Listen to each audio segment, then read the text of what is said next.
Assalamualaikum warahmatullahi wabarakatuh. Akkam jirtu hordoftootaa fi kabajamtoota Nuura Orootiif.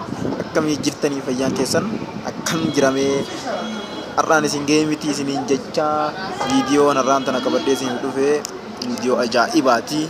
Viidiyoon tunis sabiskiraayibii guyyattee dhibbaa fi sanaa ol akkamitti argachuu dandeenya waan jedhu isinii qabadhee dhufe jechuudha. Viidiyoon kunis baay'ee tokko isin fayyada jedhee yaada. Amma kallattiman gara viidiyichaatti isin dabarsaa. Bum. Eshi kabajamtootaa fi hordoftoota kiyyaa osoo gara viidiyootti hin dabriin dura chaanaala kiyya kana jechuudha laayik sabiskiraayib naa godha. Yuutuuba keessa seenaatii gubbaa isaa irratti jechuudha. Bakka sarchii kanarratti Nuura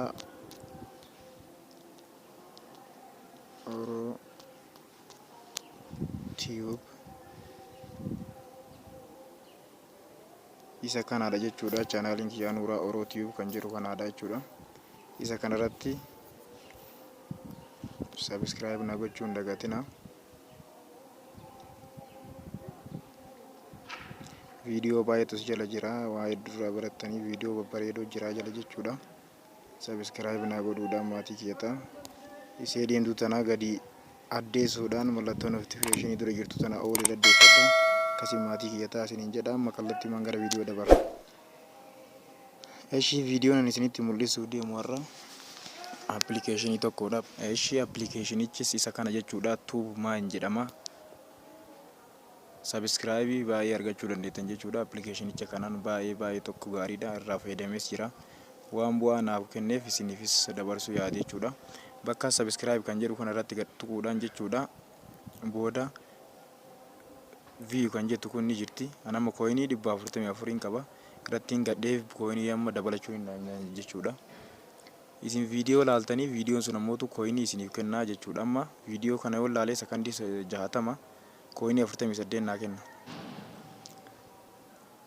Wanti isin beekuu qabdan jechuudha as biratti kabajamtoota tiyya. Yeroo isa kana bantan jechuudha, yeroo jalqaba appilikeeshinicha bantan iimeela isin gaafata. Iimeelii kana dammootu kan yuutuubaan bantan itti galchuun qabdan isa kan biraatti galchuu qabdan jechuudha. Akkasitti yoo ta'e malee xiqqoosi waan adda addaa shakkii keessa nama galchuu danda'an ta'eef iimeelii isa kan yuutuubaatti hin galchina kan biraatti galchaadha. Kun amma naa lakkaa'aa jira jechuudha. Sekondii kana lakkaa yoo fixe kooyinii 36 naa kenna jechuudha. Kanaafuu isinis akkanatti kooyinii baay'ee tabsiisuu dandeettan jechuudha. Kooyinii baay'ee humnaa ol kooyinii gara baay'ee tabsiisuu dandeettanii sabiskiraayibii 100 haga 500 akkas argachuu ni dandeettan jechuudha. Guyyaa tokkotti akkaataa isin itti fayyadama keessaniiti jechuudha. Amma kooyinichi kun yoo dhumate ana kooyinii 36 naa kenna jechuudha. Kooyinii 144 ture gubbaa kanarra ni gartanii. Amma ammoo yoo inni kun dhumate 36 naa dabala jechuudha. Amma dhumachuutti jira dhiifama garuu.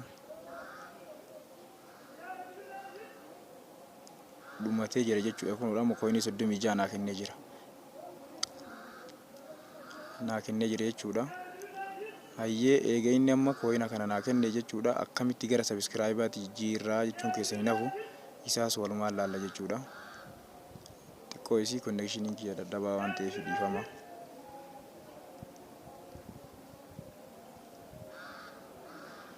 Hayyee reef 144 ture 36 naa kennee 180 ta'eera.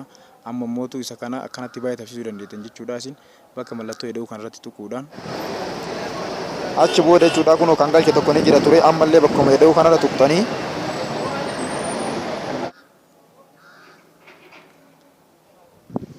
eshi inni jalqabaa jechuudha view barbaadamoo jedha. Inni lammaffaa mootu sabiskiraayibii fi laayikii barbaadamoo jedha. Isin sabiskiraayibii waan barbaadaniif isa lammataa kanarratti gad tuqxanii select jettaniin jechuudha.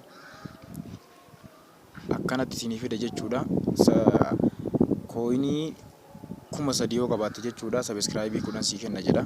Amma yoo isin amma kooyinii 3,000 ol qabaatan jechuudha isa kanarratti gad tuqxanii xiyya sanarratti gara 20 30 40 irra deebisuu dandeettanii. Amma kooyinii sabiskiraayibii 30 argachuu barbaadan 30 irratti yoo isin deebistan meeqa isin gaafata?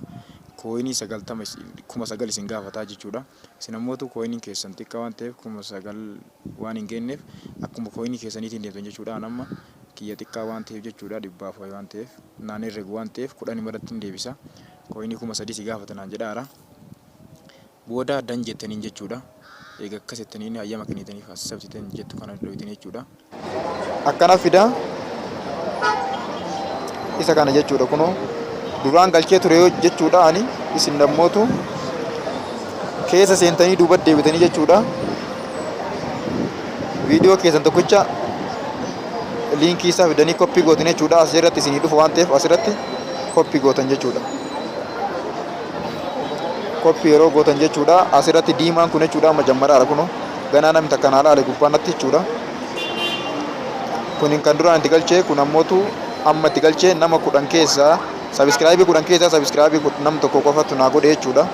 Akkanumatti osuma akkas ta'uu dhumataa jechuudha. Yeroo isinii kennu jechuudha akkanatti diimatee dhufa jechuudha. Viidiyoon isin keessa galchitan kun akka diimatee itti dhufe guutuu isaa isiniif kennee jira jechuudha. Amma dammootu gaafa inni kun dhumate hanga 4 qofa galchuu dandeettan. Viidiyoo hanga 4 qofa galchuu dandeettanii achi booda hin danda'amu. Yookaan keessaa quunii dandeettan jechuudha. As bira tuutanii dileet kaampaayin kan jedhu kanarratti yoo tuutan keessaa bade jechuudha. Tokkoon tafa akkasitti hin danda'ama jechuudha. Eshi egaa kana gootanii booda appilikeeshinicha kan argachuu dandeettan jechuudha. Play Store keessa galtanii gubbaa kanarratti jechuudha, bakka sarchii kanarratti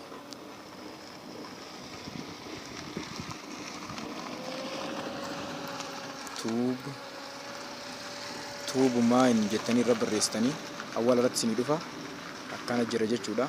Isa kana jechuudha ana oppinnaan jedha isin install isin jedha waan ta'eef install gootanii bantan jechuudha.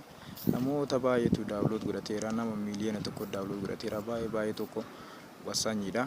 Akkas isin jedha kabajamtoota firdatoota kiyya yoo isinitti tole like godhaa, yoo nama biraallee fayyadatan share godhaa. Hanga viidiyoo biraatti walitti deebinutti baay'ee